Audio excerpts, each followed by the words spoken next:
The auctioneer's voice cracked like a whip over the heat-baked dirt of Dustwood. "Next lot," he barked, spitting a brown stream of tobacco juice near my feet. "Small female. Age 6. Strong for her size. Quiet type." He was talking about my daughter, my Lahi. She clung to my skirt, her little fingers twisting the worn fabric, the only anchor she had left in a world that had turned to dust. Her brown curls were matted with grit, her green eyes wide and empty. She hadn't cried in weeks. Not since we'd lost the farm. Not since her daddy's grave was covered by the first frost. The crowd shifted. A sea of grim faces, settlers with cracked hands, traitors with cold eyes. They weren't here for a spectacle. They were here for a bargain.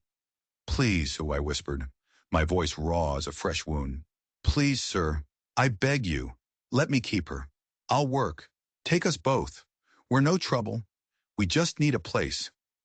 A man with yellow teeth and a coat too fine for this place laughed, a low, mean sound. He raised a gloved hand. $2 for the child.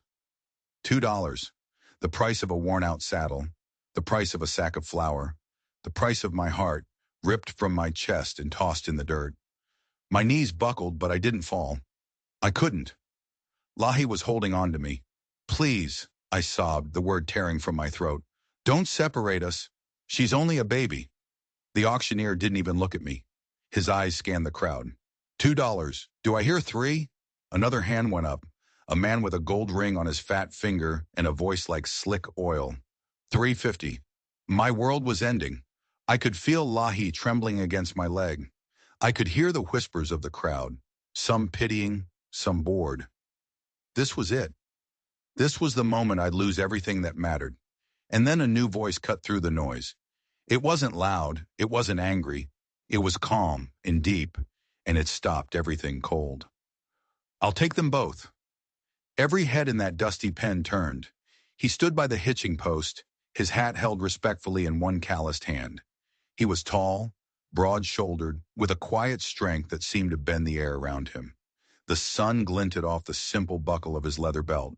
He wasn't looking at the auctioneer. He wasn't looking at the bidders. He was looking straight at me. The auctioneer blinked, thrown off his rhythm.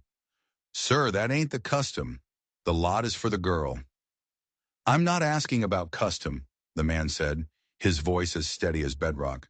"I'm making an offer. For both of them."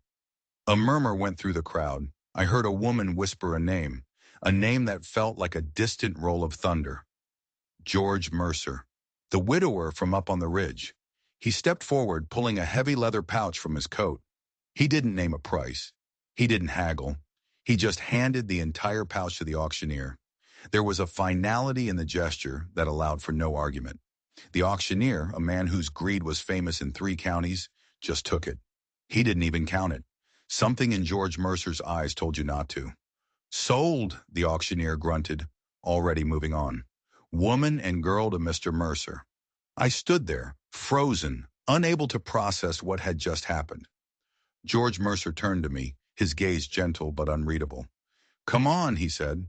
He lifted Lahi first, his large hands cradling her as if she were made of spun glass. He settled her in the back of his wagon, on a bed of clean hay, and handed her a piece of dried apple from his pocket. Then he came back for me. He offered me his coat. I wrapped it around my shoulders, the warmth a shocking comfort against my chilled skin. We rode out of Dustwood in silence. I looked back once at the town that had tried to tear my world apart, and then I faced forward, toward the hills, toward this stranger, toward a future I couldn't begin to imagine. He hadn't said why he did it. He hadn't said what he wanted. He just drove the wagon with a steady hand, his face set like stone. And as the sun began to dip below the horizon, painting the sky in shades of blood and bruised purple, a cold knot of fear tightened in my stomach. I hadn't been saved. I had just been sold to a different master, a man who lived alone, miles from anyone, a man whose silence was heavier than any threat. What kind of home was he taking us to? By the time we reached his ranch, the sky was a dark, starless blanket.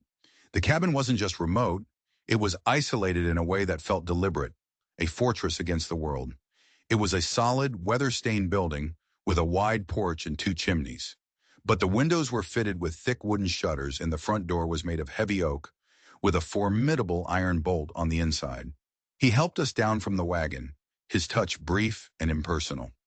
Lahi, exhausted and overwhelmed, had fallen asleep in the hay. He carried her inside without a word, his boots thudding on the wooden floor.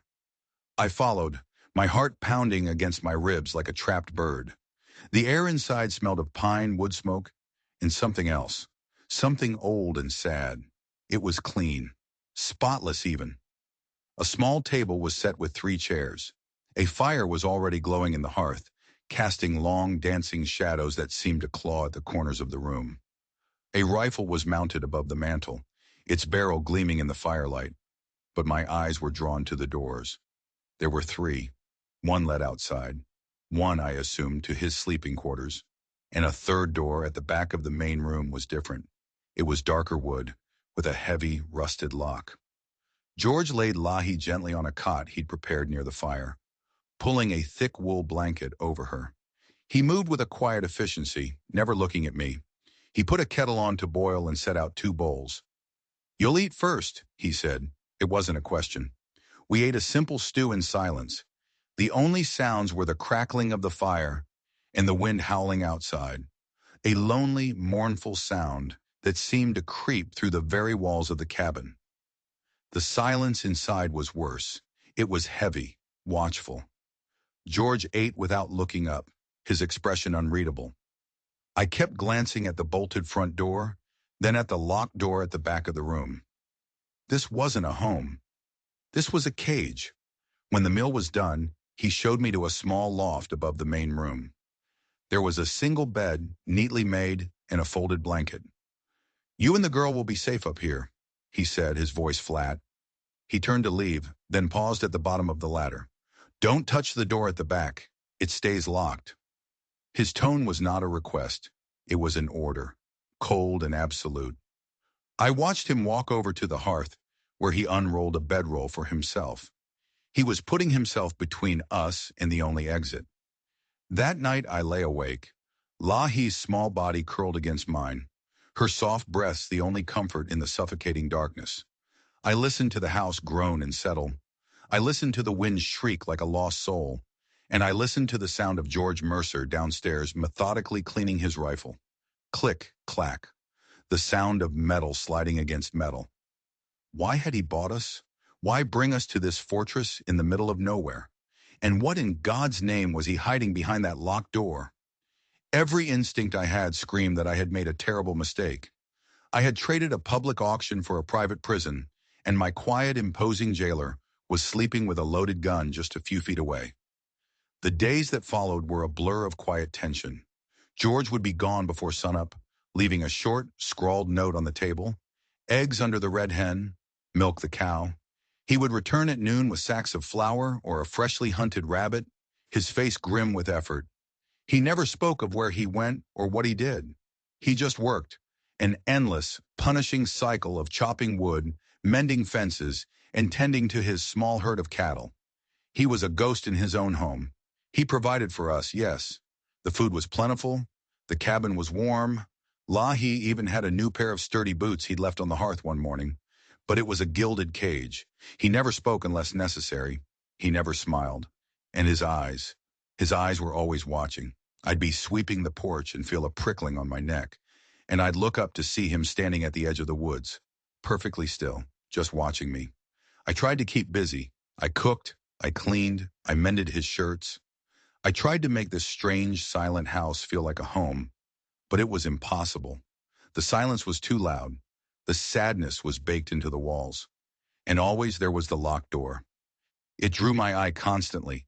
I would find myself standing before it, my hand hovering over the cold iron lock. What was in there? What secret did it hold that he guarded so fiercely?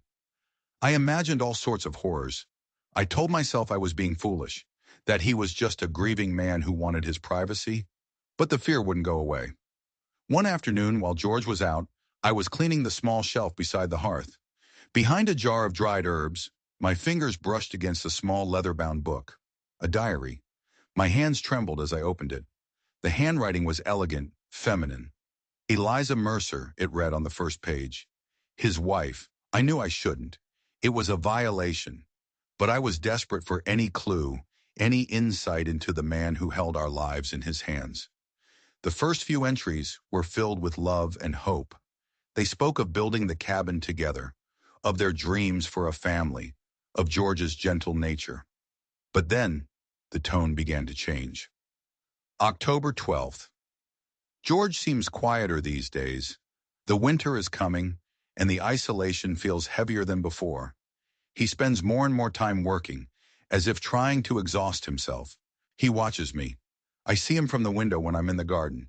He just stands there, watching. My blood ran cold. I kept reading, my heart hammering in my chest. November 3rd.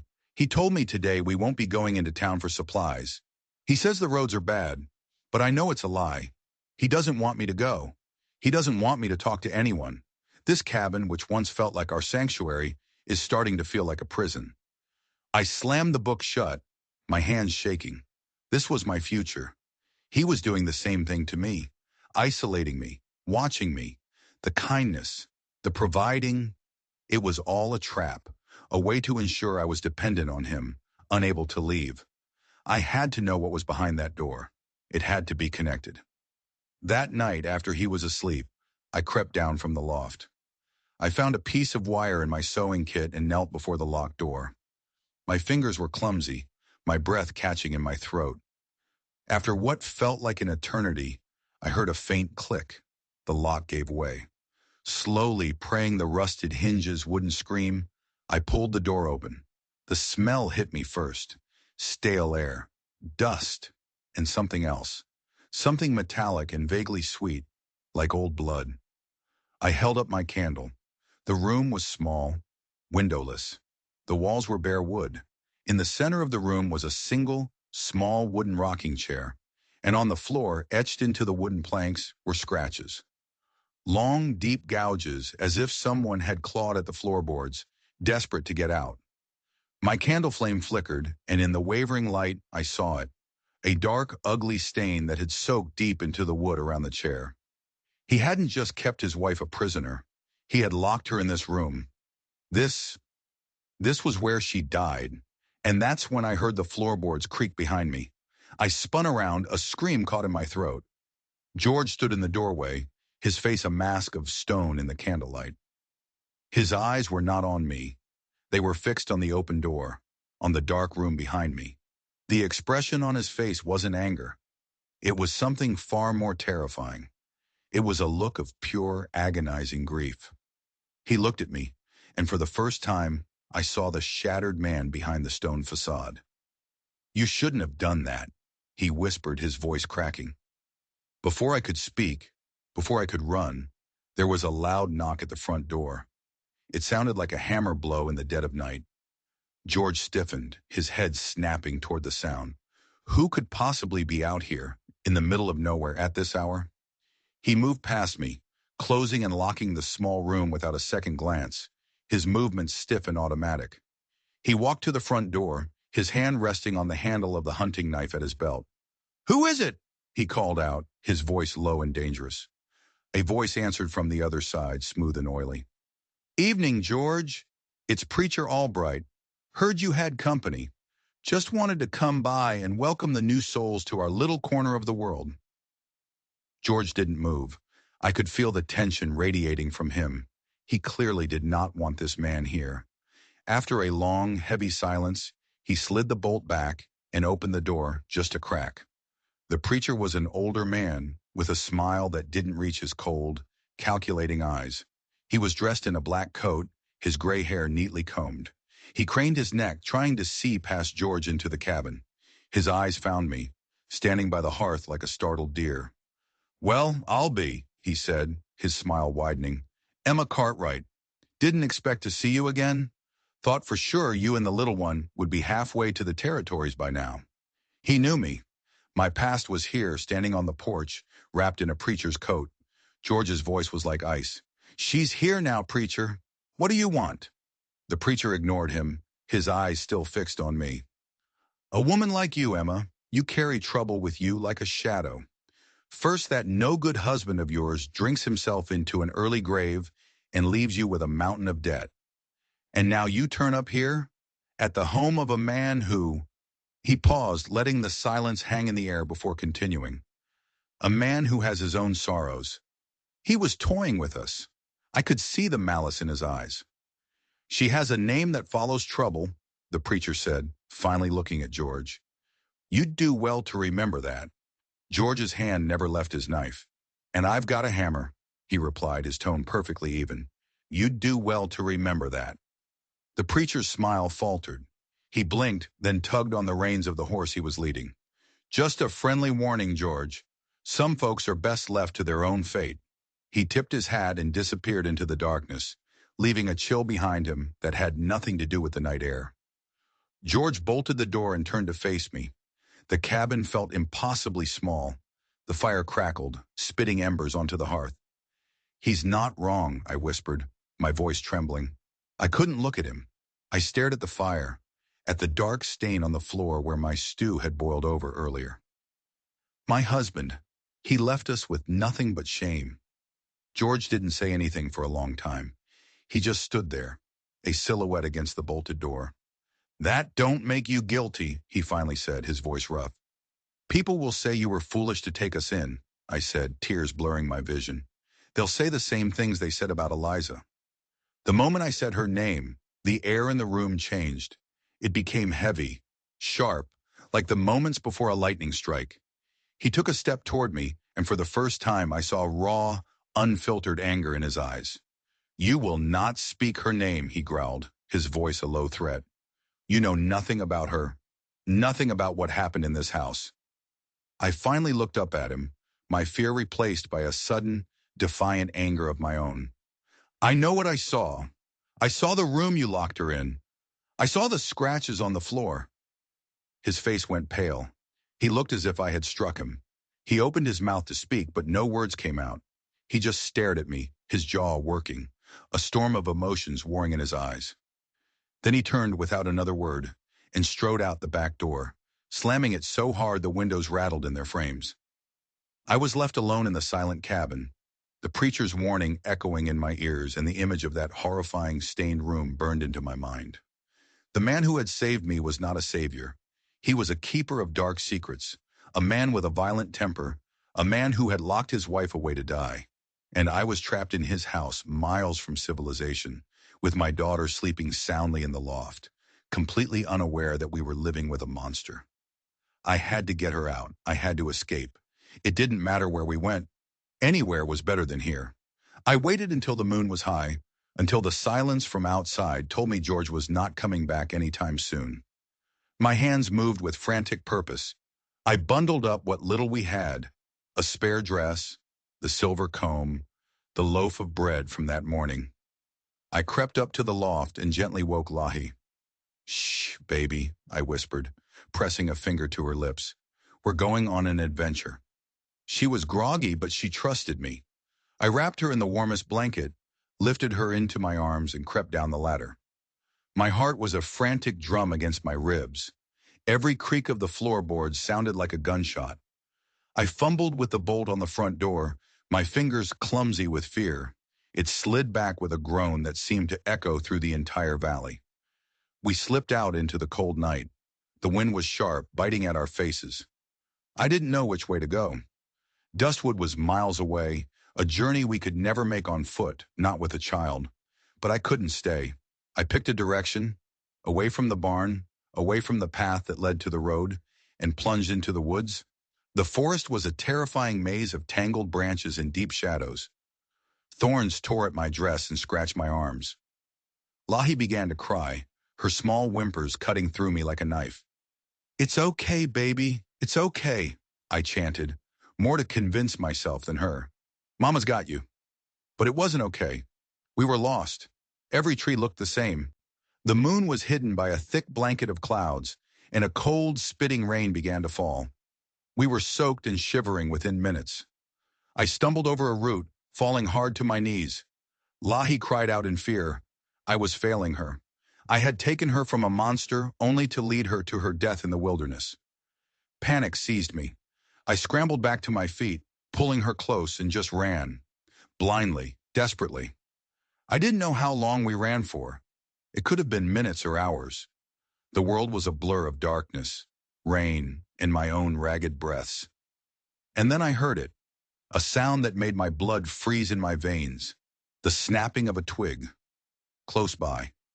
I froze, holding my breath, straining my ears against the sound of the wind and rain. There it was again, the heavy, deliberate tread of someone walking through the undergrowth. He had found us. I turned, trying to run again, but I was too late. A figure emerged from the darkness, a lantern held high. The golden light illuminated a face I knew all too well. It was George. His clothes were soaked, his hair plastered to his forehead. But it was his expression that stopped my heart. It was a mask of cold, controlled fury. The gentle, broken man was gone. In his place was a hunter who had cornered his prey. He didn't say a word. He just walked toward us, his steps slow and measured. I backed away, tripping over my own feet, holding Lahi so tightly she cried out. "Stay away from us," I hissed, my voice thin and reedy. He kept coming. He reached us and his hand shot out, grabbing my arm. His grip was like iron. It wasn't rough, but it was inescapable. He pried Lahi from my arms. She cried for me, reaching out her little hands, but he just settled her on his hip and turned back toward the cabin. "You shouldn't have run," he said, his voice flat and devoid of emotion. He started walking, pulling me along behind him. I was defeated, utterly and completely. He half dragged me back through the woods, his silence more terrifying than any shout. The walk back to the cabin was a walk of shame, the journey of a captured animal being returned to its cage. He didn't let go of my arm until we were inside. He threw the heavy bolt on the door. The sound was a death sentence. He put Lahi, who had cried herself to sleep, back in her cot. Then he turned to me. The fire had burned down to glowing embers, casting the room in a hellish red light. "Sit," he commanded. I was too terrified to disobey. I sank into a chair at the table. He stood over me, dripping water onto the floor, his shadow looming large and monstrous on the wall behind him. I braced myself. I didn't know what he would do. Hit me, lock me in that horrible room, or worse. The kindness had been a mask. Now I was about to meet the real George Mercer, but he didn't move. He just stood there, staring at me, his chest rising and falling with deep, ragged breaths. The silence stretched on, thick with unspoken threats. Finally he spoke, and his voice was a broken whisper. "The scratches on the floor. Eliza didn't make them." I stared at him, confused. What was he talking about? "I did," he said, his voice raw with a pain so deep it seemed to come from the center of the earth. "I made them. The night she died. The night they both died." "They both?" My mind raced, trying to make sense of his words. He sank into the chair opposite me, burying his face in his hands. His broad shoulders shook with silent, racking sobs. The monster was gone. In his place was a man drowning in a grief so profound, it was terrifying to witness. "The room wasn't her prison," he choked out, his voice muffled by his hands. "It was going to be a nursery." "A nursery?" The word hit me like a physical blow.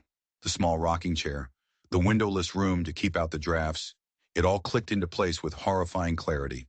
He looked up, his eyes red-rimmed and hollow. "Eliza, she was with child. We were so happy. We built that room for our baby, a little girl. We were going to name her Sarah." He told me everything. The story poured out of him, a torrent of pain held back for too long. The pregnancy had been difficult. Eliza had grown weak. The town doctor was old and careless. George had wanted to take her to the city, but she was too frail to travel. As her time grew near, she became delirious with fever. The entries in her diary, the ones that had terrified me, weren't the words of a prisoner. They were the ramblings of a sick woman, her mind clouded by illness and fear. The night she went into labor, a blizzard hit, the worst in a decade. No one could get in or out. He was alone with her. He did his best, but he was just a rancher, not a doctor. The baby, his little Sarah, was born still and silent. And Eliza. She bled. There was nothing he could do. He held her hand, begging her to stay, but she slipped away from him before the sun came up. He had lost his entire world in one night. When it was over, he said, his voice a dead monotone, I carried her. I carried them both into the nursery. I laid them in the cradle I had built, and I locked the door. I couldn't face it. He had gone mad with grief. For days he didn't eat or sleep. He sat outside that locked door, clawing at the floorboards, howling his pain at the empty house until his throat was raw and his fingers were bleeding. That was the source of the scratches, his own despair. The dark stain on the floor wasn't blood. It was where he had overturned a bottle of whiskey in his grief-stricken stupor. He buried them himself, up on the ridge overlooking the valley, because he couldn't bear the thought of the town's pitying eyes on his wife and child. His isolation wasn't malice. It was a shield. He had walled himself off from a world that had taken everything from him. And Preacher Albright, he was Eliza's brother. He had never approved of the marriage. He blamed George for taking his sister away, for getting her with child, for her death. He had twisted George's grief into a story of madness and murder, poisoning the town against him until the widower on the ridge became a boogeyman, a story to frighten children. He bought me and Lahi because Lahi, with her brown curls and green eyes, looked so much like the daughter he had dreamed of. He saw us at the auction, a mother and daughter about to be torn apart, and he couldn't let it happen again. He wasn't trying to replace his family. He was trying to atone for failing to save them.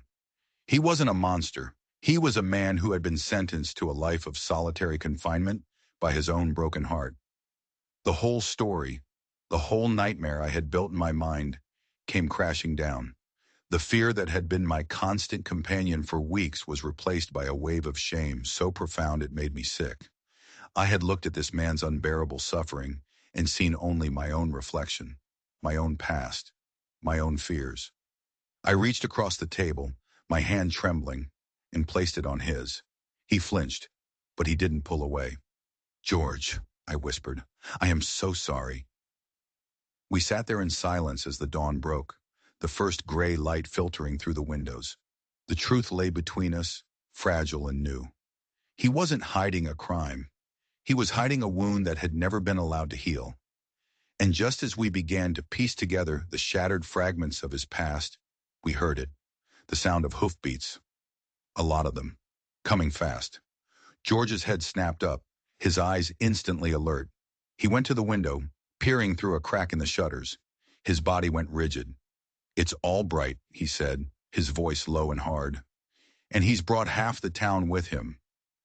I rushed to his side and looked. A grim-faced posse of a dozen men, led by the preacher on his chestnut horse, was riding into the yard. They carried rifles and torches, their faces set in grim, righteous lines. They had come for him, and Albright had positioned himself as my savior. He's been watching the house, George said, his mind working fast. He must have seen you run. He thinks I dragged you back. He thinks he's finally got his proof. They were surrounding the cabin. I could hear Albright's voice, amplified by the morning quiet, calling out, George Mercer, we know you have her in there. Send out the woman and child, and we'll make this easy on you. George looked at me, his face a mixture of despair and grim resolution. Go to the loft, he said, grabbing his rifle from above the mantel.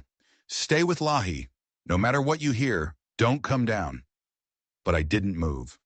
I looked at this man who had been so horribly wronged, who had suffered in silence for years, who had saved me from a fate worse than death only to be accused of being a monster. I thought of the lies Albright had spun, the poison he had dripped into the ears of the town, and a cold, hard anger solidified in my gut. They weren't taking him. Not like this. No, I said, my voice steady. He turned to me, his eyes wide with surprise. Emma, this is not your fight. You made it my fight when you bought me, I said. You made it my fight when you gave my daughter a warm bed and food in her belly.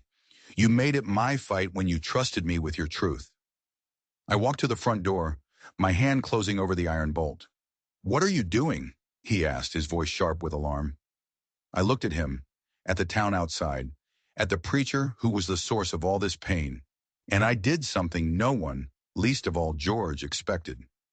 I smiled, a fierce, defiant smile. I'm finishing it, I said, and I threw back the bolt and swung the door wide open. The morning sun flooded the cabin.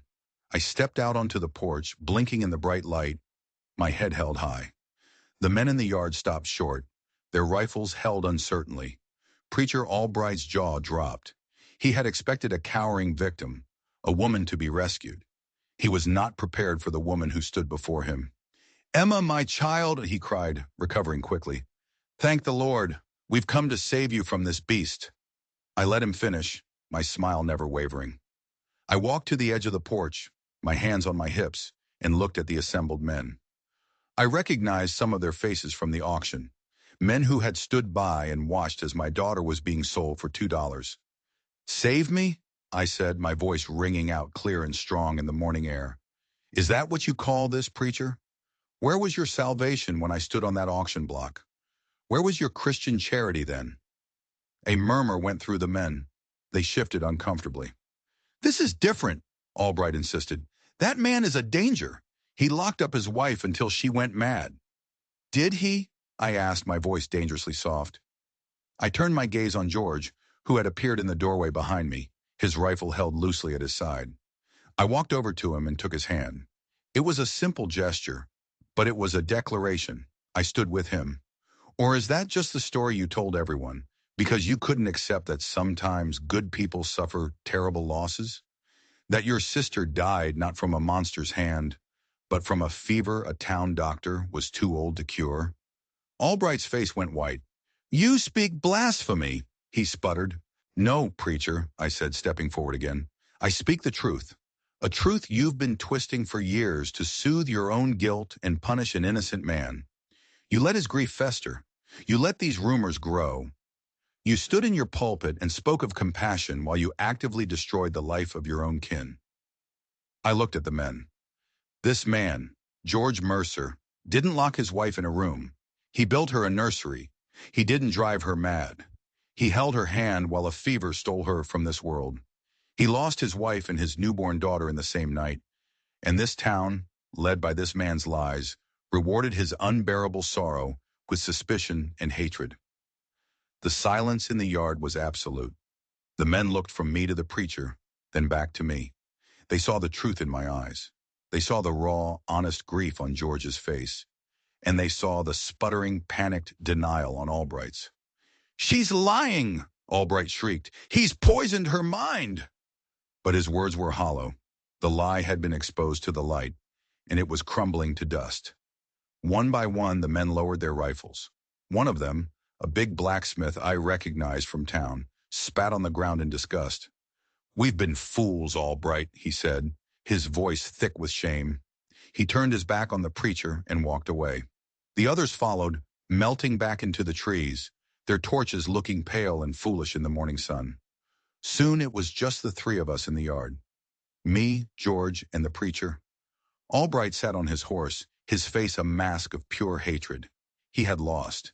His years of lies, his carefully constructed vengeance, had been dismantled in minutes by a woman he dismissed as trouble. He looked at me, his eyes promising a different kind of retribution. Then he yanked his horse's reins and galloped away, a coward fleeing the truth. The quiet that descended on the yard was a peaceful one. The crisis was over.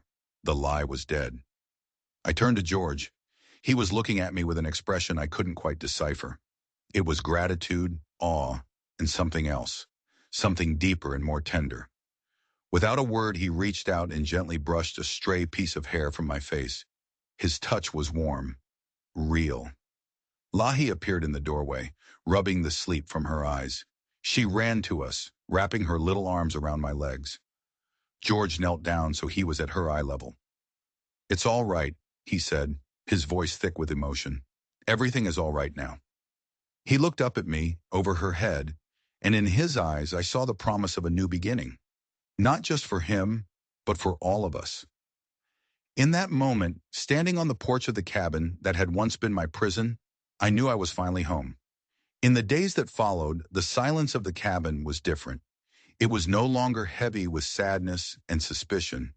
It was a comfortable, peaceful quiet, filled with unspoken understanding. We had faced the ghosts of the past together, and we had won. George started to change. It was slow at first, like the spring thaw. A small smile while watching Lahi chase chickens. A quiet laugh at something I said. He started talking more, telling me stories about the land, about the stubborn cow he'd named Millie, about his father who had taught him how to build with his hands. He took me to the ridge behind the cabin one afternoon. There were two simple wooden crosses overlooking the valley. Eliza, Sarah. We stood there for a long time, not speaking. He didn't have to say anything. By bringing me here, he was letting me in completely, sharing the most sacred, painful part of himself. I laid a small bundle of wildflowers I'd picked at the base of the crosses. It was a small gesture, but it felt right. We were honoring the past, not trying to erase it. That evening, he came in from the barn with something wrapped in canvas. He unwrapped it on the table. It was a small, beautifully carved wooden horse, its lines smooth and perfect. He handed it to Lahi. Her eyes went wide with wonder. It was the first toy she'd had that was truly hers. She hugged it to her chest and didn't let it go for a week. He had started carving again. The small act felt monumental, like a dormant seed finally pushing its way through frozen ground. Life settled into a new rhythm, a family rhythm. We were no longer just three people living under the same roof. We were a unit. We worked together, ate together, and in the evenings we'd sit by the fire while he carved and I mended. It was simple. It was quiet. It was everything I had ever wanted. One night after Lahi was asleep in the loft, we were sitting at the table, a comfortable silence between us. George was polishing a piece of wood, his large hands surprisingly gentle.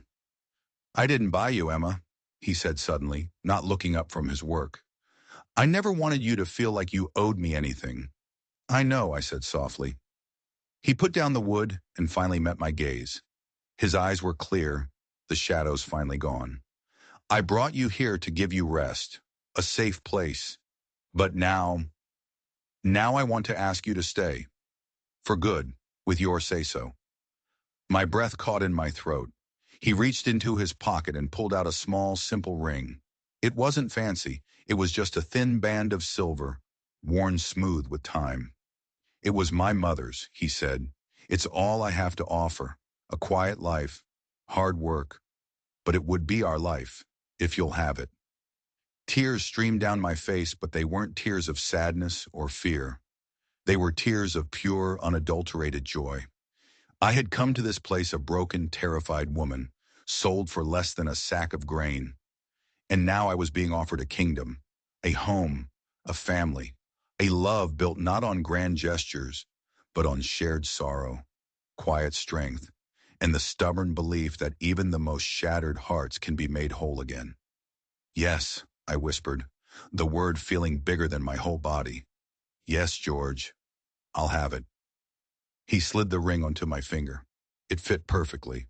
He took my hand in his, and we just sat there for a long time, our hands clasped on the table, the firelight dancing around us. The long, brutal winter was finally over. Spring had arrived. Before you ride off into the sunset, I'm curious to know where this story found you. Drop your city or your country down in the comments below. It's amazing to see how far these tales travel. And if you believe that the deepest scars can heal, and that the quietest people often have the biggest hearts, do me a favor. Hit that like button and consider subscribing for more stories from the wild heart of the Old West. Every story has a hero, and sometimes they're the ones you'd least expect. Thanks for listening.